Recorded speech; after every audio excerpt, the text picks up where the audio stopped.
Hey, book lovers. Want to hear a story?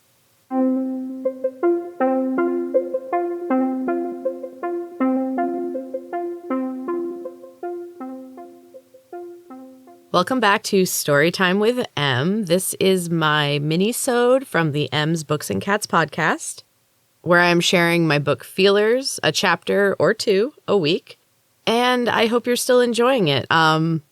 You can keep following along every week, or if you want to read ahead, there is a link for the book in the show notes. And now, without further ado, Chapter 8 of Feelers.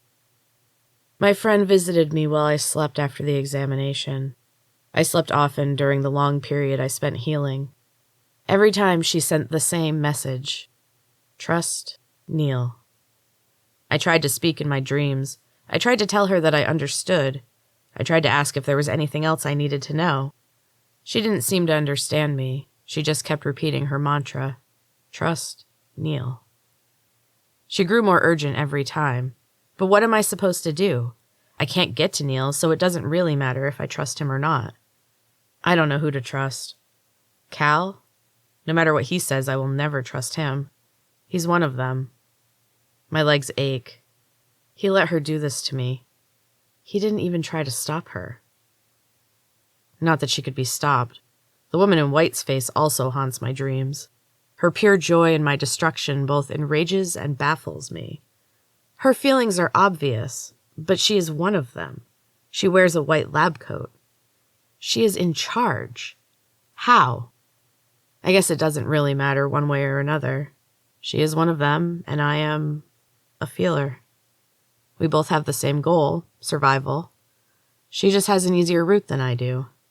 Fewer obstacles. I have to get out of here. I was considering it before, but I am certain of it now. I will not go through another examination. I know Neil is my ticket out of here.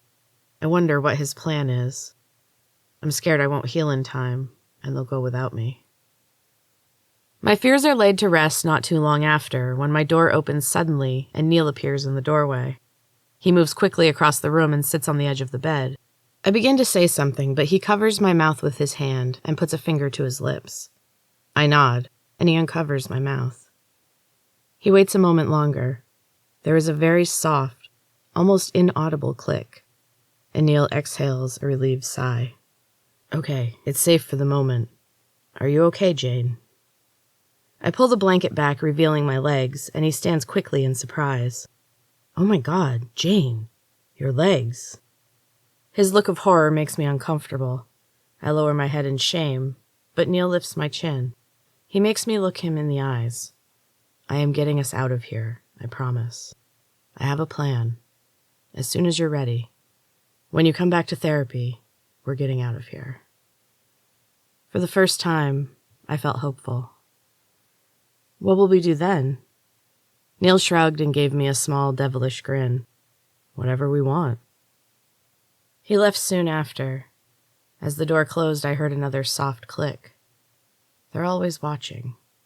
Well, almost always. I returned to art therapy a while later. My wounds were slow to heal. I bore ugly purple scars up and down my legs, but I could finally walk without pain. In the whole time I was healing, I never saw Cal or the woman in white. The attendants came in sporadically to wash my wounds, but they were silent and worked mechanically.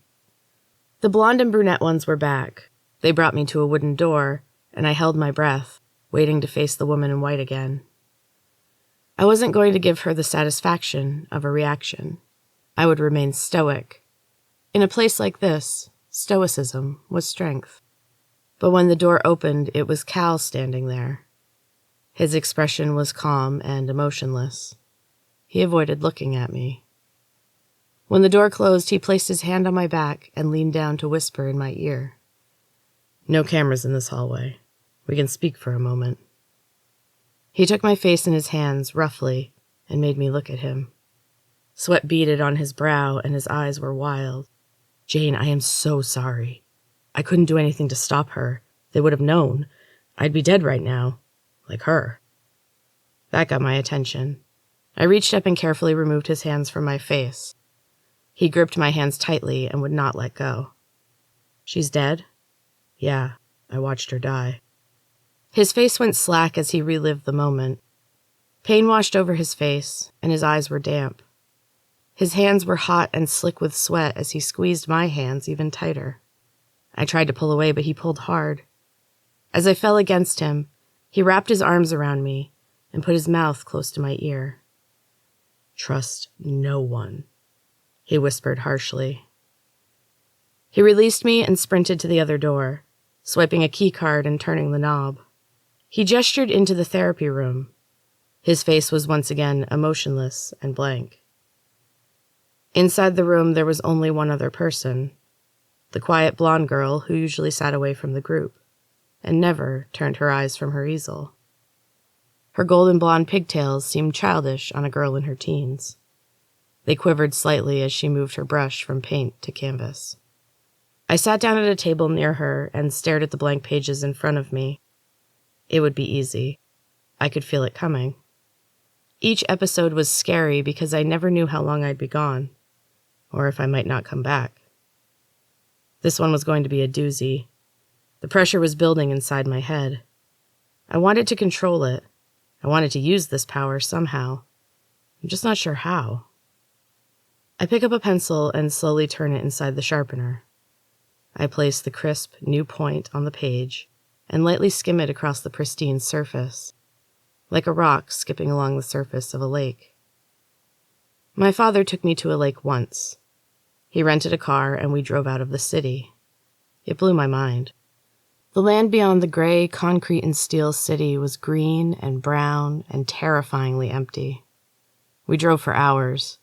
I remember sticking my hand out the window and feeling the wind washing over it, watching it rise and fall like a wave.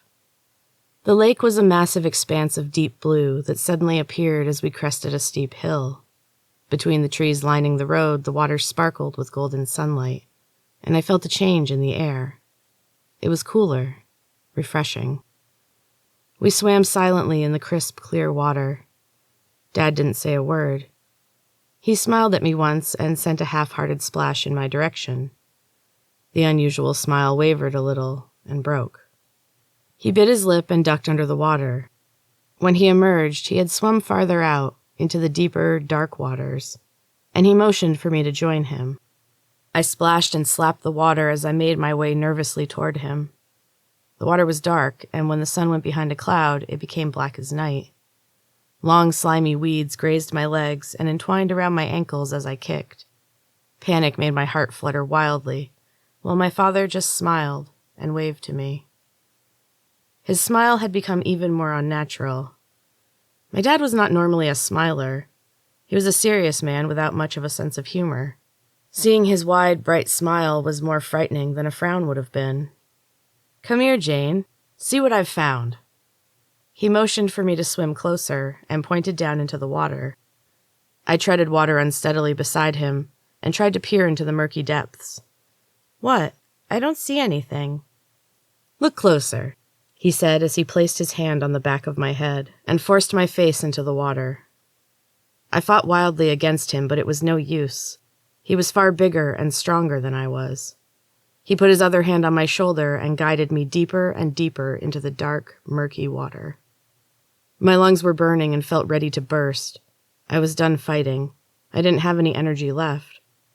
As I resigned myself to my fate and inhaled my first lungful of gross lake water, I saw it. A golden ball nestled in the mud of the lake bottom, glittering amongst the gray-green murk. I blacked out a moment later. When I woke up, I was laying on a beach towel in the hot sand. My skin was tight and sore with sunburn, and my dad was nowhere to be found. I got to my feet painfully. My body was burned from head to toe, and every movement was agony. I gritted my teeth and shuffled down the path that brought me back to the parking lot. Dad's car was gone. At the far end of the lot was a sleek black car, the kind that seems out of place in the wilderness. The windows were tinted, but the driver's window was rolled down. A tan, slender arm hung out the open window, with a thin tube held lightly between two heavily tattooed fingers. Dots, dashes, and the occasional rose encircled them. The nails were sharp, pointed, and painted a glossy black. The hand disappeared into the car, and I could see the glow of the tube burning. The driver of the car exhaled a massive cloud that spilled out of the open window and enveloped the whole front end. I hesitated. The car was parked blocking most of the exit road, and I would have to either walk past it or go back the way I'd come. The car door opened, and a plume of smoke escorted a tall bronze goddess from the small black car.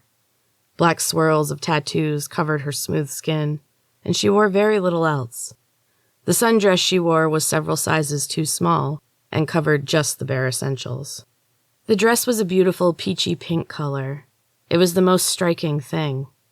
In a world of drab grays, tans, and olive greens, her dress was dazzling. I'd never seen anything like it. She brought the small cylinder to her lips again as she strode across the parking lot on bare feet adorned with tattoos of eyeballs and fish. The tube popped and flared for a moment as she inhaled. Then she exhaled another massive cloud. The pale smoke enveloped us both, and when she came back into view, she was startlingly close. "Hello, Jane," she said with a small, knowing smile. "Welcome back." She turned abruptly and the smoke dissipated. She motioned for me to follow her, and she walked away without turning back. I followed her to the car and slid into the passenger's seat. The woman smiled at me. One of her front teeth was gold with a diamond in the center. It glittered when she grinned. "How do you know my name?" I asked. The car smelled like smoke and herbs and something sweet and not entirely pleasant. The woman laughed and grinned wider. "Oh," she said in a low, smooth voice. "I know all about you, Jane." She put the car in gear and sped out of the parking lot. The spinning tires spit out rocks and a cloud of dust as they finally got some traction, and we shot down the exit road. Trees flew by in a blur of greens and browns. The woman offered me the small cylinder she'd been smoking from. I tried to refuse. We had learned in school how dangerous smoking could be. It wasn't part of the plan. The woman arched her perfect eyebrow at my refusal. "Jane, you're not part of the plan," she said as if she could read my thoughts. "It doesn't matter what you do." She took a long drag off the tube and exhaled a cloud directly into my face. The harsh smoke burned my eyes. It smelled like flowers past their prime. It smelled like late fall as winter was closing in. It smelled like death. The woman had warm brown eyes. She turned a sympathetic gaze on me and offered the tube again. "Nothing you do matters, and that," she said, pausing for dramatic effect, "is your power." I took the small silver tube. The metal was cold as I placed it to my lips. The woman winked at me and grinned again. "None of it matters, Jane." Her words came to me slowly as the smoke billowed out of me. A cool haze settled over everything, and I leaned back in the seat. The wind caressed my face, and I closed my eyes. It's all just dust. And that is the end of Chapter 8, book lovers. I hope you are still enjoying Feelers. And make sure to check out a full episode of M's Books and Cats podcast. I talk about books, I talk about cats. It's a good time. And check out all of the other amazing podcasts on the That's Not Canon network. The link is also in the show notes. And until next time, keep reading.